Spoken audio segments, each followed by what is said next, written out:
might blow some people's minds. The 101, which is the pick all of you guys think is probably the best pick for you to have in your fantasy league, it's been completely cursed.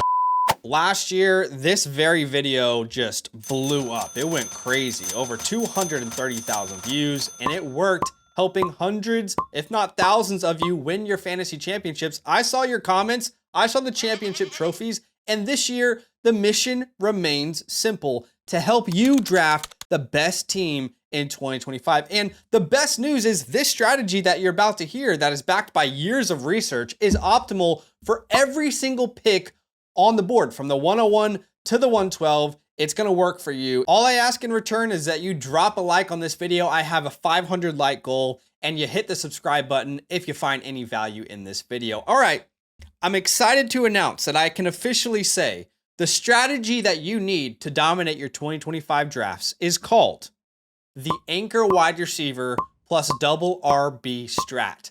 Anchor wide receiver plus double RB strat. Anchor wide receiver. Say it again. Anchor wide receiver plus double RB strat. Anchor RB. Christ. RB strat anchor. Christ. No, I just couldn't spit it out. I haven't seen anyone talk about this specific strategy. You know, we've seen hero wide receiver or, different variations. So I just kind of named it myself because of how specific it is. And by the way, our biggest focus in this strategy is to get round 1 and round 2 right. All right, so here's the strategy. You ready? In round 1, we're gonna grab an elite fantasy wide receiver to anchor your wide receiver room. That's what it's called, anchor. All right, in rounds 2, we're gonna get a RB1 for our team that has RB1 overall finish upside. And I know you might think it's not possible to do that in round 2. I'm gonna prove you wrong, all right? In round number 3, we're gonna grab our second running back with top 12 upside. Then in rounds 4 to 6, if an elite 1Z is there, quarterback or tight end, we'll grab them. Otherwise, we're gonna go BPA to fill out our roster. And in rounds 7 to 11, we're gonna hit on upside after upside, as well as round out the rest of your roster. And the great news is you'll see 3 drafts where I try this strategy at every part of the board in this very video. So you might be asking the question, well, why not running back in round 1? Okay, great question. There's a couple factors at play. Number 1, the running back position is more prone to serious injuries than the wide receiver position. Think about it, guys. Every time a running back touches the ball, they're getting the absolute worst a defense has to offer in those trenches. And the history isn't very kind to running backs in round 1. At least one first-round fantasy running back has had a serious injury in each of the last 10 years. Guys, every year in the last decade, a first-round running back has had a serious injury. This list is very, very long. It could be longer. I only went 10 years into the data. It could be 20 years. I don't know. All right, number 2, why no running back in round 1? Risk is your worst enemy in the first round. I mean, you are selecting what should be one of the 12 best players in fantasy football, if you think about it, right? If you're in a 12-team league. But history tells us that running back is far more risky than a wide receiver. So you might be saying, oh, you're just saying that. Well, here is the research behind me saying that a running back is more risky in round 1 than a wide receiver. I researched first-round ADP in the last 6 years, and I'm here to present the data. I asked the question, how often do running backs and wide receivers who are drafted in the first round of your fantasy football drafts finish top 6 or top 12 at their position? And by the way, this data is season long, not points per game, simply because potential injury risk should be considered when you're drafting your first round pick. Okay, so the question is, how often do running backs and wide receivers who are drafted in the first round finish top 12? Let's start there. Let's start top 12. By the way, top 12 is such a low bar. If you don't draft a top 12 player in round 1, your season is probably toast. All right, let's be honest for a second. So top 12 hit rate. All right, so running backs 53.4% of the time in the last 6 years. If you look at the right side of that graphic there, 53.4% of the time, about 50%, you have a top 12 running back when you draft them in round number 1. It's paid off about 50% of the time. Wide receivers, right underneath that, you will see 74.1% of the time, almost 21% greater, has a wide receiver hit as a top 12 finish compared to a running back. Far better bet. All right, let's take that a step further. How often do they finish top 6? Let's be honest. You want a superstar in round 1. I mean, Top 12 isn't a good bar. We should be setting the bar at top 6 finish at their position, okay? Well, I have bad news for the running back people out there. 27.9% of running backs drafted in round 1 finished top 6 in the last 6 years. For wide receivers, we're at almost 52%, a far better bet to make. And guys, you can pause the screen if you want. Look at any single year, all right? Look at the trends of the last 3 years. At every moment, in every year, the better bet was wide receiver, okay? I know running backs are important, but in round 1, you should be taking a wide receiver. And by the way, if you feel like you just have to get running backs early, I know there's some people out there, well, my league says I have to get running backs and I don't want to miss out on running backs. You have to have running backs. I have great news if that's you, because less and less running backs are going in round 1 in the last 5 years. Look at the trends, guys, from 2020 to 2024, from 10 running backs per year in the first round to 9 to 7 to 5 in the past 2 years. And why is that important? That's important because when you take a wide receiver in round 1, now today more than ever, there are more elite running backs available in round 2 onwards. And by the way, we're just going to put some, a little cherry on top of this research, by the way. It is a fact at this point that top running backs are easier to find outside of round 1 than the wide receivers are. Okay, here are the percentage of top 12 finishes for each position found outside of round 1. At running back, 79.2% of top 12 finishes are found outside of round 1.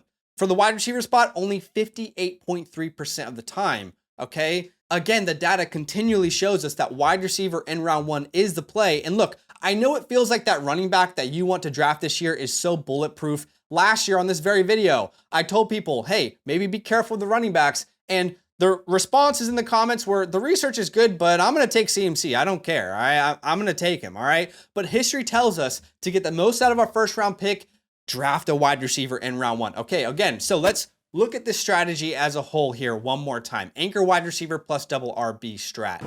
Christ. In round 1 are elite wide receivers. Then we get running backs in rounds 2 and 3. And that is the basis and research of our anchor wide receiver plus double RB strat. No, I just couldn't spit it out. Now, there are 2 caveats to this strategy that have to be said. Number 1, and this should be said for every strategy video you watch anywhere, stay water throughout your draft. So what does that mean? Well, how you draft should honestly be determined by how your league drafts. What do I mean by that? So in this strategy, we want to go running back in round 3. But if you're in round 3 and the best running back available is Isaiah Pacheco, but the best wide receiver available is T. Higgins or, Tyreek Hill, of course you should go the wide receiver. If at your pick, the clear best player available is a position that doesn't match the strategy, use it more as a guideline rather than a Bible, like a black and white, okay? You've got to stay water in your draft, okay? Second caveat to the strategy, in rounds 4 to 6, let's talk about the onesie positions. Onesies being quarterback and tight end, because you start them one time in your lineup. Okay, so the onesies are more important for certain leagues than they are for others. So, for example, a start 7 league. If you look at a start 7 league, these positions, the onesies, contribute to about 28.6% of your weekly fantasy points. They're very important. Almost 30% of your lineup comes from the quarterback and tight end spot. But if you're in a start 10, that number comes down to about 20%. They only account for about 20% of your weekly fantasy points. So simply put, the smaller your lineup and the smaller your league, the more important the onesie positions are. Okay, so let's see this strategy played out in some real drafts, all right? So you can get a better grasp of everything. So let's look at the early first round to start, and then we'll go to mid and late first round. So no matter where you are on the board, you will be able to do this strategy, okay? So in the early first round, again, we're looking for our round 1 elite wide receiver, our anchor, and that can be 3 names: Jamar Chase, Justin Jefferson, and CeeDee Lamb. Why these 3 names? Well, in the last 2 years, all 3 of these guys have a ceiling over 20 PPR points and a floor of 16.5 points per game. If you combine all 3 of their worst seasons together in the last 2 years, you're looking at 17.6 points per game in a season.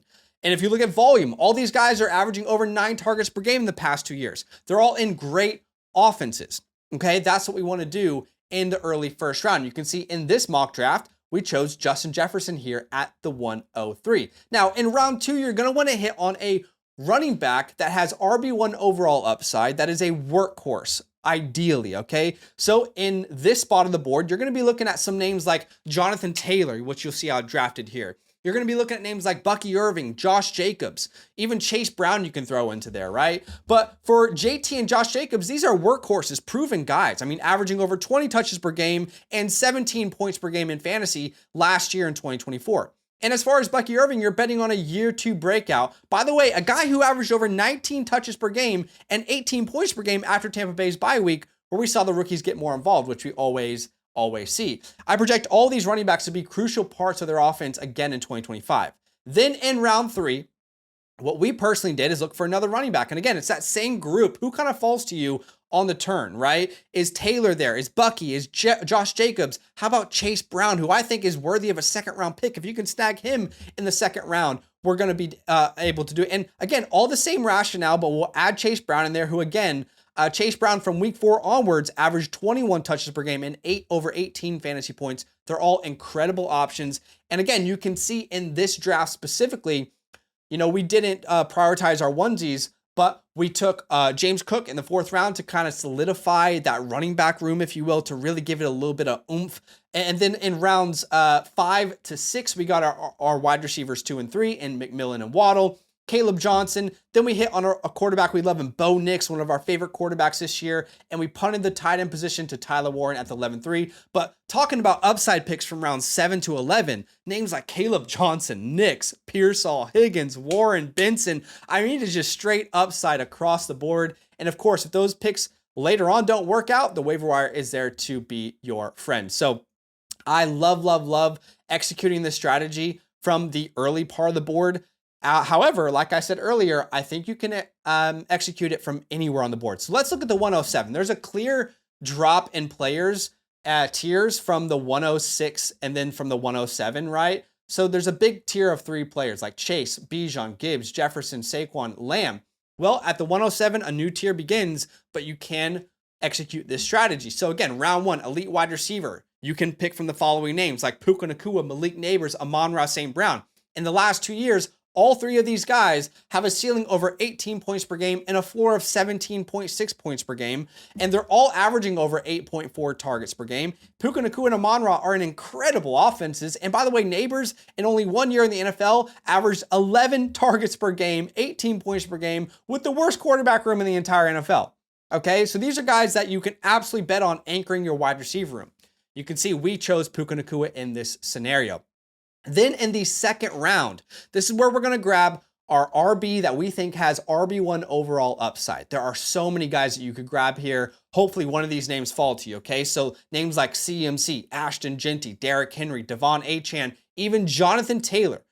If none of those first guys are available, Jonathan Taylor is going to be available in 95% of your leagues. So you're going to be able to do this strategy, okay? These are all workhorses with RB1 upside. All averaged over 17 points per game in 2024, outside of CMC, who was only healthy for 3 games, so we're not going to count him. So this is a very doable strategy. And by the way, if you're worried about Genty, I project him to be a workhorse. You can go watch the video here on the screen, okay? And then in round number 3, you can see in this example, we went Achane. Maybe Achane's not available, where you can pivot to some of those names we talked about, okay? In round 3, we went Chase Brown again, who, again, we talked about this before, but guy who has a top 12 upside. Now we've got 2 running backs on our team that can finish top 12, that can carry us on a weekly basis. But there are other running backs that you can count on here, like Kyron Williams, if Josh Jacobs fall, if Breece Hall is there, okay? Why these names? Well, last year, every running back here scored over 15 points per game. That type of just floor and ceiling that you have on a weekly basis is just stellar. All right. So in this example, we said, all right, let's pretend we had a smaller league. Let's say we were in a start 7, like some of you guys are out there. Well, we prioritized an elite tight end in the 4th round, like we talked about in our strategy. If one of those guys are there, great. If Daniels or Hurts were there, maybe I would have gone quarterback. But at the same time, if the best quarterback and tight end were available, like Burrow and Laporta, I probably wouldn't have done that there because I want to stay with the McBride, Bowers, or Kittles this year. But love this team that we put together. Our wide receiver 2 and 3 end up being Pickens and Waddle, but we've got Swift there in the 7th round, and then we're hitting on upside with Justin Fields and Josh Downs of the world, and the Dylan Sampsons in the 13th round. So I am obsessed with these teams that we're building with this strategy. Okay, let's go to the late first round, okay? Because again, you can do this on any part of the board. There are so many great wide receivers available that you can anchor your team around here. Names like Neighbors, Puka, Amon-Ra, Brian Thomas, Nico Collins. Why these guys? Well, last year, all of these guys averaged, have a ceiling, of over 18 points per game and have a floor of 16.7 points per game. All averaged over 8 targets per game for the majority of the season, and they're all the clear wide receiver ones in their offenses. All right. You can see in our mock draft, we chose Brian Thomas here at the 111, which we are big fans of. Expect another big jump from him in year number 2. And then you can see in round number 2, we took Devon Achane at the 202, but there's, all these same running backs for the middle first, you can apply here for the late first. Names like Achane, CMC, Henry, Ashton Genty, and you're going to take these guys for all the same reasons that we mentioned before in this very video. They're workhorses. They're guys that have RB1 overall finish type of upside, okay? And then in round 3, this is why I said that it's important to stay water in your draft. It's important to be flexible and not force a strategy if it doesn't work. I do think the late first round is going to be the most difficult place to find your second running back, specifically in round number 3. Okay, so I want to make sure and stay fluid if a running back's not available, but here's a list of guys I'm comfortable taking here that should be available in a lot of your drafts. Names like Kyron Williams, names like Breece Hall, names like Alvin Kamara. You can see in this draft, Kyron went at the 311, then Breece at the 312, and Kamara at the 44. Every draft's going to be different, right? But the reason I like these 3 guys, they're all workhorse running backs with top 12 upside. Last year, every running back scored over 15 points per game. Okay, but again, if the best running back available in the 3rd round for you here, is James Conner, for example, who went here at the 506, and you've got JSN and Tyreek and Garrett Wilson on the board, let's not force a strategy, all right? Maybe at that point, if you're in a small league, do you put a Kittle on your team, a Hurts on your team, right? So again, I'm obsessed with this team that I've been able to build here. Again, hitting on upside from round 7 onwards with the Jaden Higgins pick, with the Tucker Kraft pick, Ray Davis. So I just cannot say how exciting this strategy is. And in this scenario, we did take Jalen Hurts at the 4-2, focusing on that onesie position, trying to get an elite guy if we're in a smaller league to make that bigger impact in our starting lineup. Okay, I love this strategy. I wonder what your thoughts are, but maybe you're not in a 12-team league. Maybe you're in a 10-team league. Well, here's an example of me executing this strategy in a 10-team league. This is in a best ball tournament. All right, on the FastDraft app, you can see in round 1, I took Puka Nacua, my anchor. In round 2, Derrick Henry, RB with a RB1 overall type of upside. Bucky Irving in round 3. Then in rounds 4 to 6, I prioritized Jalen Hurts because it is a smaller 10-team format. In round 7 to 11, we're hitting on upside with Olave, Downs, both of those rookie tight ends. We're hitting on upside plays and best player available. And by the way, I drafted this team on FastDraft in the Rabbit tournament. It's a 15-round start 8 format. It just released this month. It's already 88% full. It is filling up fast, and people are loving it. It's a $50,000 prize pool, no rake, 20-second clock. If you want to draft with me, download the FastDraft app, use a promo code LAND, get your deposit matched up to $50, and then you'll get my cheat sheet, my rankings for the season, completely free. And then if you do sign up, please DM me because I'd love to add you to my group chat with my community where we're drafting together all the time. So look, in conclusion, this strategy, anchor wide receiver plus double RB, elite wide receiver to anchor your room, then 2 running backs that you can build your team around your running back room that will give you a safe floor with a high ceiling. Hit the onesies if you're in a smaller league or if they're BPA, and then around 7-11, just smash the upside. Now, this might blow some people's minds, all right? I think this is crazy. The 101, which is the pick all of you guys think is probably the best pick for you to have in your fantasy league, in the last 6 years, it's been completely cursed. I mean, have you heard about the Madden curse? The 101 curse is far more real than even the Madden curse, okay? So here has been the consensus 101 in the past 6 years and where they finished in fantasy football. So last year, CMC, consensus 101. The RB69 in 2023, Justin Jefferson was a wide receiver 33. All right, in 2022, Jonathan Taylor finished RB 33. In 2021 and 2020, CMC just tanked your teams. And in 2019, Saquon Barkley, was the one who wasn't as bad. But honestly, if you're going to ask me, like, where do I want to draft on the board? I don't want the 101. All right. Any of y'all can have the 101 at this point because I don't believe in the Madden curse, but I believe in the 101 curse. All right. Anyway, it's all in good fun. Go dominate your drafts this year. Last thing I will say, our draft guide is available on the Flock site. If you have never been on the Flock Fantasy site before, you can use our promo code LAND, L-A-N-D, and get free access to my rankings, for example. And then if you see value in it, you can actually sign up to get things like my draft guide, like access to the trade calculators and all the tools that are on there. So if you see value in it, great. If not, you can sign up for free. It's a great resource for you. Use the promo code LAND. You can check out the pinned comment. And then if you become an annual member on the site, Mother Flocker member on the site, you'll get a free team review from myself for your team that you can use in season or after you draft, whenever you prefer. But guys, thank you so much for watching the video. Do me a favor, hit that like button to show some love. Subscribe if you found any value from this video, and we'll see you guys in the next one. Nothing but love. RB Strat Anchor. Christ. If you're thinking about supporting us in this economy, that's big love, and you deserve love in return. So for every yearly Mother Flocker member who uses the promo code LAND, we're giving out a free team playbook, our 2025 rookie report, access to all premium tools, free site vouchers, and of course, a huge thank you from the LAND crew. You're far too kind. That's love.